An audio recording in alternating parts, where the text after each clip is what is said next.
ವೀಕ್ಷಕರೇ ನಮಸ್ಕಾರ. ಮೈಸೂರಿಗೆ ನಾನಿವತ್ತೊಂದು 4060 ಈಸ್ಟ್ ಫೇಸಿಂಗ್ ಕಮರ್ಷಿಯಲ್ ಸೈಟ್ ತೋರ್ಸೋಕೆ ಹೊರಟಿದ್ದೀನಿ.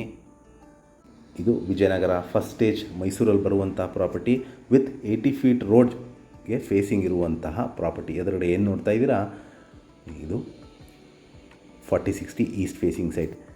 ಇದೇ ರಸ್ತೆಯಲ್ಲಿ ಮುಂದೆ ಹೋದರೆ ನಿಮಗೆ ರಿಂಗ್ ರೋಡ್ ಕನೆಕ್ಟ್ ಆಗ್ತೀರಾ, ಆಪೋಸಿಟ್ ಟು ವಿಶಾಲ್ ಮಾರ್ಟ್. ಮೇಲ್ಗಡೆ ರಸ್ತೆಯಿಂದ ಬಂದರೆ ನಿಮಗೆ ಯೋಗ ನರಸಿಂಹಸ್ವಾಮಿ ಟೆಂಪಲಿಂದ ಬರುವಂತಹ ದಾರಿ. ಸೊ ಎರಡರ ಮಧ್ಯೆ ಎದುರುಗಡೆ ಕಾಣ್ತಾ ಇರೋದು ನಿಮಗೆ 4060 ಕಮರ್ಷಿಯಲ್ ಸೈಟ್ ಹಾಗೂ MUDA allotted with 80 feet road ಇರುವಂತಹ ಕಮರ್ಷಿಯಲ್ ಬಿಲ್ಡಿಂಗ್ ಕಟ್ಟಲಿಕ್ಕೆ ಸೂಕ್ತವಾಗಿರುವಂತಹ ಜಾಗ. ಇದು ವಿಜಯನಗರ ಫಸ್ಟ್ ಸ್ಟೇಜ್ ಮೈಸೂರಲ್ಲಿ ಬರುವಂಥದ್ದು, ಸರ್ ಜನರಲ್ ತಿಮ್ಮಯ್ಯ ರಸ್ತೆಯಲ್ಲಿ ಬರುವಂತಹ ಪ್ರಾಪರ್ಟಿ. ಇದರ ಬೆಲೆ, ಲೊಕೇಶನ್ ನಾನು ಡಿಸ್ಕ್ರಿಪ್ಷನಲ್ಲಿ ಮೆನ್ಷನ್ ಮಾಡಿರ್ತೀನಿ. ಯಾರಿಗಾರು ಇಂಟ್ರೆಸ್ಟ್ ಇದ್ದು ಈ ಪ್ರಾಪರ್ಟಿ ಬಗ್ಗೆ ಹೆಚ್ಚಿನ ಮಾಹಿತಿ ಅಥವಾ ಪ್ರಾಪರ್ಟಿ ವಿಸಿಟ್ ಮಾಡಬೇಕು ಅಂತ ಇದ್ದರೆ ನಾನು ಕೊಟ್ಟಿರುವ ನಂಬರ್ ಮೇಲೆ ಕರೆ ಮಾಡ್ಬೋದು. ಹಾಗೂ ನನ್ನ ವಿಡಿಯೋ ನೋಡ್ತಾ ಇರೋದಕ್ಕೆ ಧನ್ಯವಾದ. ನಮಸ್ಕಾರ.